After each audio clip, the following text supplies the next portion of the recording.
It's time to elevate discussions about Pierre Poilievre beyond the obvious and the mundane, beyond his populist slogans and the propaganda soundbites that he loves so much.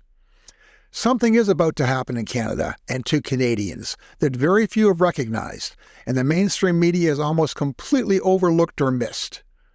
Because Poilievre is the real thing. He is determined, as he keeps telling us, to bring freedom to Canada. But he also thinks that he can somehow trick Canadians into freedom without telling them exactly what his definition of freedom is and what that might mean to us and to our way of life. The rise of Poilievre is much more significant and consequential than most Canadians, including his very uninformed supporters and his harshest critics, would ever believe. Comparisons are often drawn between Poilievre and Donald Trump in America, and rightly so. But that's largely because of their shared arrogance and total disrespect and confrontational attitude to mainstream media or anybody who opposes their rise to power. A far better comparison of what we're facing would be to look further south, all the way down to Argentina and Javier Milei, who was elected as president a year ago. Very few Canadians seem to understand or acknowledge just how extreme a Poilievre government might be. When he talks about freedom, he's not kidding. But he's not just about to axe the tax. What he actually wants to do is to take a chainsaw to the very fabric of Canada and all of his institutions and our entire system of social safety nets and the protections that we've come to expect. In this video, we're going to talk about exactly who Poilievre really is and what he really wants to do, and if given a chance, what he will do. Poilievre bills himself as a libertarian. It's interesting how few people have bothered to look up exactly what that means.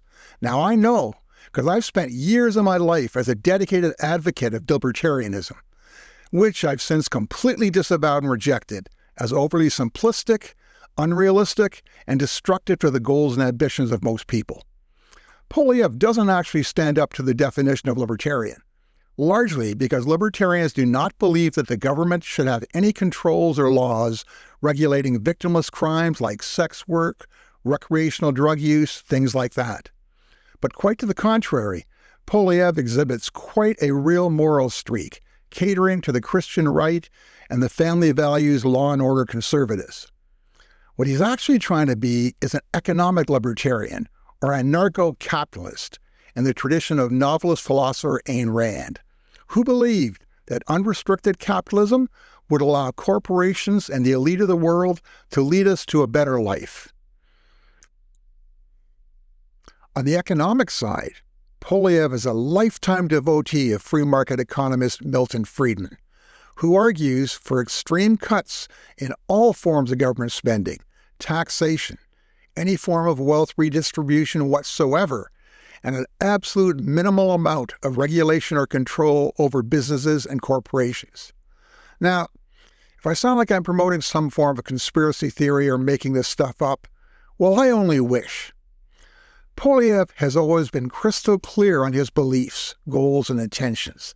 It's just how he's going to get there that he becomes vague, very vague.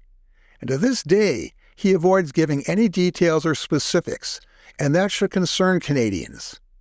In effect, he wants a blank check based on his slogans and voter discontent.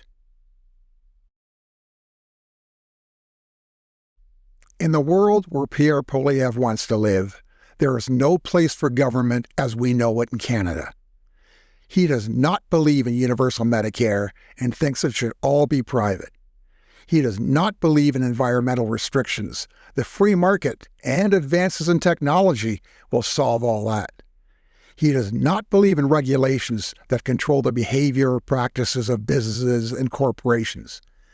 He does not believe government should legislate a minimum wage or worker conditions. He doesn't believe in any form of a social safety net at all. Now, it's glaringly obvious who's going to profit and benefit from this approach, and it's definitely not the average working-class Canadian or their family. Obviously, he's not going to create this world by destroying the one we have already overnight. But His goal, his destination, and his objective is going to be leading us there, step by step. There's going to be a lot going on in 2025 that's going to impact my life and yours. We have a Liberal leadership convention. There will be a new leader of the Liberal Party. We have an election.